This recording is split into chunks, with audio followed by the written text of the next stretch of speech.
Good day. Welcome to Mind Pilot. This is Dr. Jana Price-Sharps. Today we're going to talk about 3 ways of dealing with anger.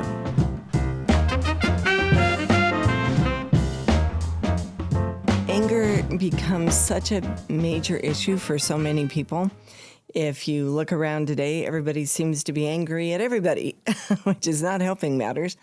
But what do we do with our anger? And all of us are wired a little bit differently, and we've also had different socializations. So if you had a parent that was very angry, maybe you learned some coping strategies that are not real helpful in your adult life or in your relationships of friends or family. But also some people ignite faster than others, and maybe they've been that way their entire life. Or you might get somebody because of their job and the levels of adrenaline and cortisol, which is something I always speak about in this podcast, then they're agitated already, and they tend to respond much more with anger and agitation. So the first step in dealing with anger is to begin to think about how you handle anger. Don't try and do this when you're angry, because it won't work. Do it when you have a few minutes. I don't know, you're sitting in your truck and you're just thinking about things, or you're sitting in your backyard and you're just thinking about things. Take a few minutes and ask yourself, how do I deal with anger? Would people classify me as an angry person? Do I often hurt people's feelings? Do people avoid me because I'm so angry? And it's important to think about that, because you can't really put a plan together until you find out what it is that is going on with you. Is it something that is happening on a daily basis or multiple times a day? Or is it just every once in a while you've had enough and then you get angry? For those of you that it's happening multiple times a day, what's going on? Are you getting enough sleep? Are you stressed at work? Have you been working a lot of overtime? I have found that a lot of times when folks are working a lot of overtime and they're exhausted, that's when the anger comes out. So what do you do in that circumstance? Okay, once you've identified that that is the issue, then part of it is preparing your family. So you're headed home, you've just been working a lot of overtime, and maybe you text your significant other, your spouse, and say, hey, I am really tired and I haven't gotten a whole lot of sleep. So when I get home, I am going to take a shower, then I'm going to try and take a nap, and then I will help out with the kids and give you a break. But right now, I just need to sleep a little bit. Something along that line. Or maybe you can text your significant other and say, hey, tonight, can we just have a chill night? I'm really tired. I'm grumpy. I don't want to take that out on you because I am tired. Could we just watch a funny movie? Something like that. Make a plan before it hits the fan. Oh, I like that. That even rhymes. But really think about how you can pre-plan this. Maybe have that discussion with your significant other before this ever happens and say, okay, when I've had a tough day and I'm really tired and I'm very likely to be very grumpy, how can we handle that so that we don't fight? Because I really don't want to bring the agitation home, but when I'm tired, that's easier said than done. So maybe you have that discussion.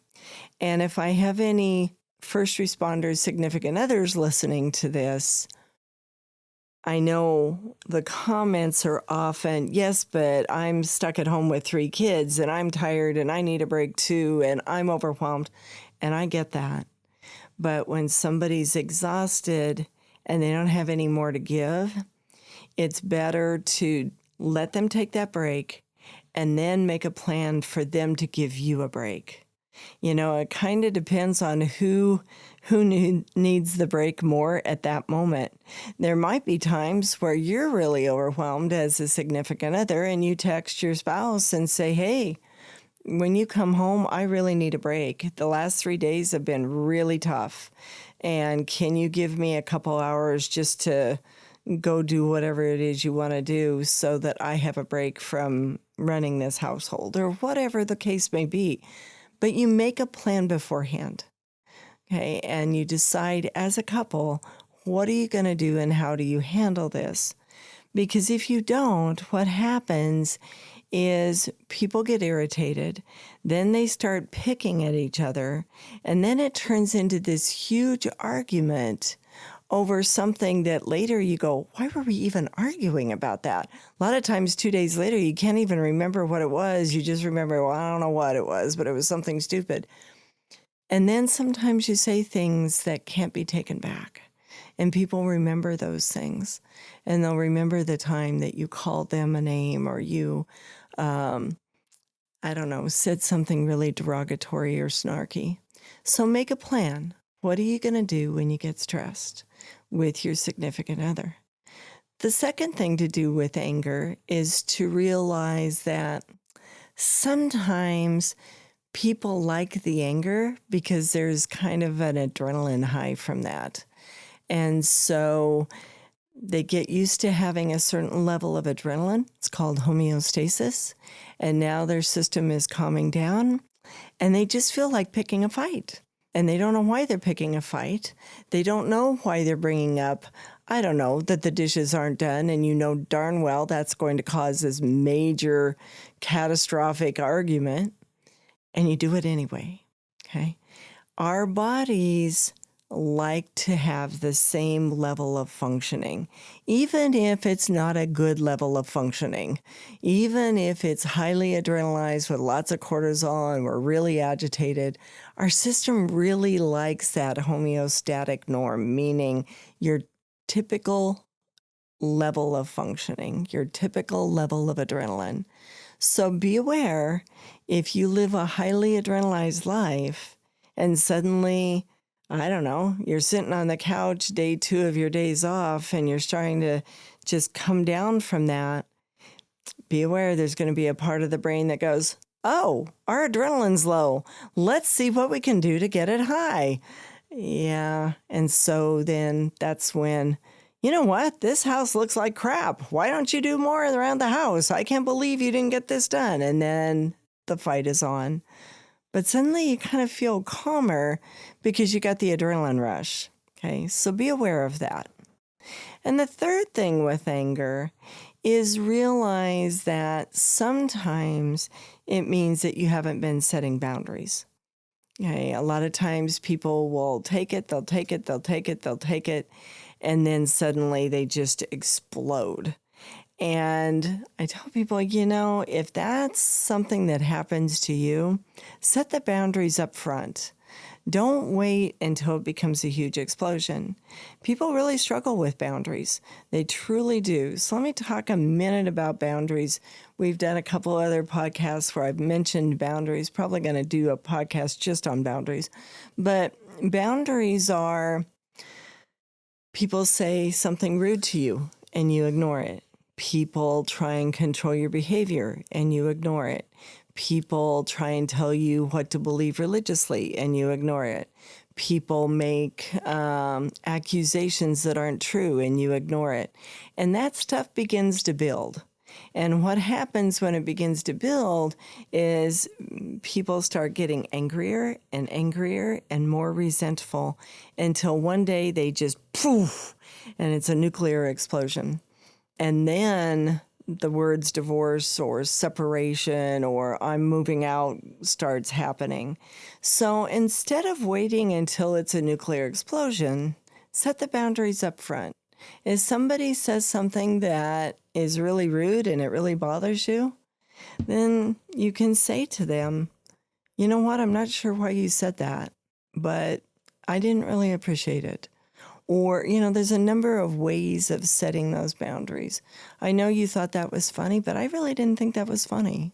Or I really don't like it when you say things like that to me. I can understand you're frustrated, but let's talk about why you're frustrated rather than insulting comments. There's a million different ways of setting that boundary, but don't wait until it all builds up and you explode, okay? So those are 3 ways of thinking about anger. We're going to talk a lot more about this, in part because, my goodness, we're an angry nation right now. And it seems like it's become normalized that people take potshots at each other. And you know what? That destroys relationships. It destroys families. It destroys the morale at work. It's just such a pervasive problem right now. So we're going to keep talking about anger, but hopefully these 3 things give you some thoughts about how to begin to address your anger. And in the meantime, realize you have the right to have a happy life. You have the right to wake up in the morning and feel good. And please consider starting to take steps to get there, because you deserve it. Thank you for all that you do. This is Dr. Jana Price-Sharps from Mind Pilot.